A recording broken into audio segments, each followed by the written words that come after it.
ये सवाल यहाँ आश्रम के क्लेयर ने पूछा है। नमस्कारम सद्गुरु।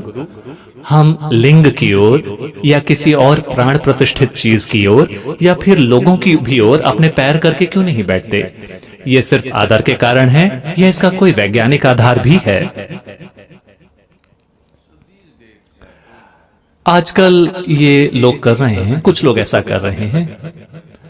पश्चिमी संस्कृतियों में जब लोग किसी से मिलते हैं तो हाथ मिलाते हैं। तो वायरस की वजह से लोग छूना नहीं चाहते। कुछ लोग एक दूसरे से एल्बोज मिला रहे हैं, कुछ लोग अपने पैर मिला रहे हैं। तो ऐसा हो रहा है क्लेयर, आपको उदास होने की जरूरत नहीं है, ऐसा हो रहा है। लोग एक दूसरे से पैर मिला रहे हैं। तो अगर कोई शक्तिशाली परिस्थिति मौजूद होती है तो आप हमेशा, आपसे कहा जाता है कि आप अपने पैरों को मोड़ कर रखें, उस दिशा में अपने पैरों को ना फैलाएं। आदर की जो बात है ये इसकी एक हाल में हुई अभिव्यक्ति है। ऐसा इसलिए है क्योंकि जो भी चीज आपकी ओर आती है आप उसे कई तरीकों से ग्रहण कर सकते हैं। योगिक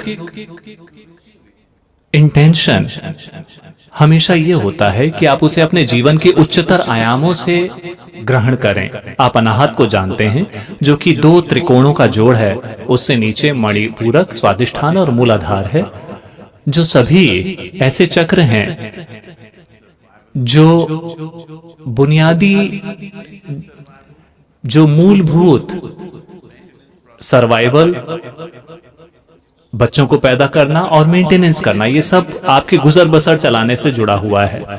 और यहाँ पे ये दो त्रिकोण आपस में एक दूसरे से मिल रहे हैं क्योंकि ये परमानंद है, ये ज्ञानोदय है, ये शक्ति है, ये प्रेम है। और यहाँ पे ये दो त्रिकोण एक दूसरे से मिल रहे हैं। जब कोई प्राण प्रतिष्ठित जगह होती है उसका अर्थ यह है कि वहां एक शक्तिशाली ऊर्जा मौजूद है जिसमें एक ऐसी संभावना है जो आपको रूपांतरित कर सकती है। वह शक्ति हमेशा आपके अंदर सबसे ऊंची संभावनाओं से आपके अंदर आनी चाहिए। आप इसे अपनी सहस्त्रार से ग्रहण कर सकते हैं, ये बहुत ही शानदार होगा। इसी वजह से जैसे ही कोई भारतीय व्यक्ति किसी मंदिर में जाता है, सबसे पहले वो अपने सहस्त्रार को उनके सामने रखना चाहते हैं, वो उसे गीला रखते हैं। यहाँ तक कि ध्यान लिंग में भी लोग खुद को गीला करके जाते हैं या अपने सिर को गीला करके जाते हैं और सिर झुकाते हैं, क्योंकि वो उनकी उम्मीद है कि ये ऊर्जा सहस्त्रार के माध्यम से उनके अंदर आएगी। फिर वो अपना सिर सीधा करते हैं कि वो उनके गले के, उनके माथे के अंदर से आए। अगर कुछ भी नहीं होता तो वो अपने सीने के अंदर से उसे ग्रहण करना चाहते हैं, लेकिन वो नहीं चाहते कि वो निचले आयामों से ग्रहण हो, क्योंकि नीचे के आयाम केवल गुजर बसर चलाने के लिए, हम उन्हें नहीं बढ़ाना चाहते। हम जीवन के दूसरे आयामों को विकसित करना चाहते हैं जो हमारे जीवन को विकसित करे। क्योंकि अगर आप बेहतर जिंदा रहते हैं, देखिए अगर आप जिंदा बच जाते हैं तो इतना काफी है, लेकिन किसी दूसरे से बेहतर जीवन जीना यह जीवन का गोल नहीं है, ये समय की बर्बादी है। क्योंकि आप चाहे कुछ भी कर लें, आप हमेशा के लिए जिंदा नहीं रहने वाले।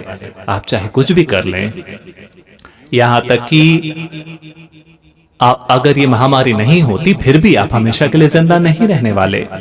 तो जिंदा रहने की दिशा में बहुत ज्यादा निवेश करने की जरूरत नहीं है।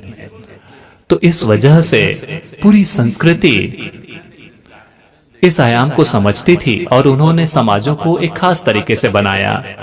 आज जो आप देखते हैं वो इसका एक बहुत ही विकृत स्वरूप है, लेकिन मूल रूप से यह भी ये चीज मौजूद है कि जब आप किसी भी प्राण प्रतिष्ठित जगह में जाते हैं, आप हमेशा सिर झुका के जाते हैं, क्योंकि आप चाहते हैं कि वो आपकी सहस्त्रार से अंदर आए। आप परमानंद में जाना चाहते हैं, कम से कम यहाँ शांति और ज्ञानोदय अगर यहाँ होता है तो संतुलन और हर तरह के दुनिया के विषयों से आप मुक्त होना चाहते हैं कि वो आपके अंदर प्रवेश ना करें।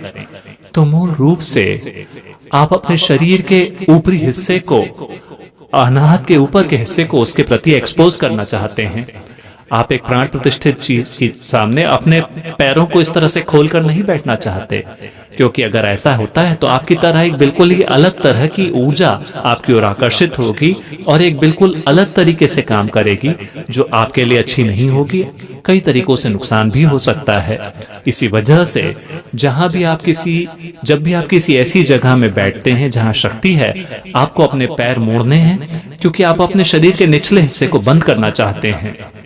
अगर आप अपने हाथ बांध लेते हैं, आपको पता है आप किसी न किसी तरीके से लोगों के प्रति बंद हो जाते हैं। महिलाओं को पता है, मान लीजिए कोई आपसे बात कर रहा है, मान लीजिए एक अजनबी आदमी आया है, वो आपसे बात कर रहा है, क्या आप उससे इस तरीके से बात करेंगी? बताइए। आजकल कुछ महिलाएं ऐसा कर रही हैं क्योंकि उन्हें लगता है कि क्या गड़बड़ी है, कोई गड़बड़ी नहीं है। वो सामने वाला व्यक्ति एक अलग तरीके से आप पर ध्यान देने लगेगा। अगर वो व्यक्ति शालीन है तो वो हाथ जोड़ेगा, या अगर आप भारतीय नहीं हैं तो आप हेलो बोलेंगे, हाथ मिलाएंगे। लेकिन अगर वो थोड़ा अलग तरीके से पेश आए तो आप यूं हाथ बांध के बात करेंगी, है ना? क्योंकि आपको पता है, हो सकता है कि आपको बौद्धिक रूप से यह ना पता हो, लेकिन आपको पता है कि किस तरह की शारीरिक अवस्थाएं किस तरह का ध्यान आपके ऊपर आकर्षित करती हैं। आप चाहे किसी भी संस्कृति में बड़े हुए हों, आपको इंस्टिंक्टिवली ये हमेशा पता होता है, क्योंकि ये शरीर में होता है। ऐसा नहीं कि ये दिमाग में हमने बनाया है, कुछ चीजें शरीर में होती हैं। तो कुछ संस्कृतियों ने इन शारीरिक अवस्थाओं को बहुत जागरूकता के साथ विकसित किया कि अगर आप कुछ करना चाहते हैं तो आपको इस तरीके से बैठना चाहिए। भोजन के लिए भी ज्यादातर लोग अपने पैर भी नहीं मोड़ पाते हैं। मैं आपको बता रहा हूं कि अगर आप भोजन के सामने बैठते हैं, आपके पास एक फायदा यह है कि आपके और आपके शरीर के निचले हिस्से के बीच में एक टेबल है। लेकिन अगर आप भोजन के लिए बैठते हैं अपने पैरों को खुला रखकर, कई लोग खड़े होकर खाना खाते हैं। अगर आप खड़े होकर खाना खाते हैं तो इसमें कई निगेटिव चीजें जुड़ी हुई हैं, क्योंकि आपको यह समझना होगा कि भोजन की चाहत केवल आपके मुंह में नहीं है, पूरा शरीर भोजन की चाहत कर रहा है, पूरा शरीर।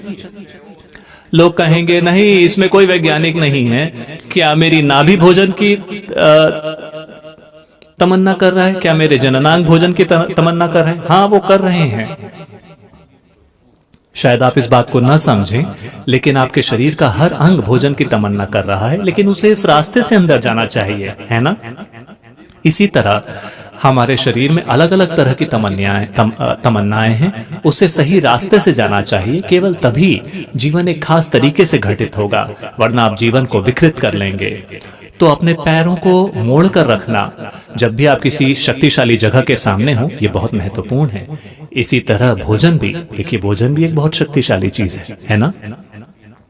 अगर आपने 3 दिनों से कुछ ना खाया हो तो आपको पता है कि ये बहुत ही शक्तिशाली चीज है ना? ये बहुत शक्तिशाली चीज है। और आप देखेंगे कि अगर आपने 3 से 5 दिनों तक खाना न खाया हो तो आपके शरीर की हर कोशिका भोजन की तमन्ना करेगी। अगर आप यहाँ भोजन रखते हैं तो ये तमन्ना केवल आपके मुंह में नहीं है, हर चीज उसकी तमन्ना करती है।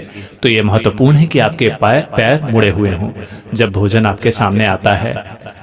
लेकिन आपने दूसरा रास्ता खोज लिया है, आप खुद को टेबल से शील्ड करके रखते हैं। अगर आपके लिए वो काम करता है तो ठीक है, लेकिन अगर आप भोजन कर रहे हैं, आप बहुत भूखे हैं और भोजन पूरे शरीर के सामने दिखता है, तो ये अच्छी चीज नहीं है। ये चीज भोजन के लिए लागू होती है, प्राण प्रतिष्ठित चीजों के लिए लागू होती है, और ऐसे लोगों के प्रति जो अपने भीतर एक तरह की शक्ति रखते हैं, आप कभी भी उनके सामने अपने पैर यूं खोलकर नहीं बैठते, क्योंकि फिर एक गलत तरह की ऊर्जा आपके शरीर में चली जाएगी।